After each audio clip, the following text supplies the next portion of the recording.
My name is Peggy Wojtowicz, and I've been volunteering at Life Choices off and on for many years. I initially started because when my mother was about the age that I am now, so this was 30 years ago, she was in her 60s, and I talked to her and she confessed to me that she had had an abortion. And it had been over 30 years since that had happened. But she was obviously very impacted by it. It affected her the rest of her life. So at that time I felt like the Lord was saying to me, you couldn't be there for your mom to help her through, because she didn't want to have it. But she felt like there was nobody there to walk through that with her. But I felt like even though I couldn't go back and help my mom, I could be there for other people. So I started getting involved before the Aiken Center was even a thing, and did hotline counseling, and even had girls live in my home who were pregnant and needed a place to stay. But I never came in and spent time with the clients.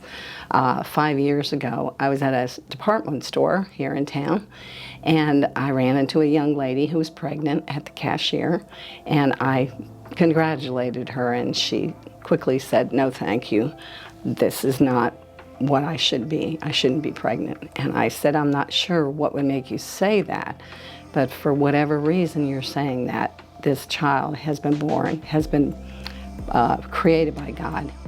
And it's a miracle, and we need to thank God for it no matter what. It's not an accident. So I asked her if she had ever heard of Life Choices. She hadn't. I knew Life Choices was around, but I hadn't been coming in as an advocate at that time. So I gave her the number of Life Choices, and then I said, here's my phone number, call me or call them. Again, she was checking people out, so I was in a hurry to just give her that. But I said, I'm going to be praying for you. The next morning, she called me, to my surprise, and just burst out in tears. And in our conversation, she admitted that she had aborted a baby a few years before, and that she never, ever, ever would do that again. And she was angry at herself for finding herself pregnant again.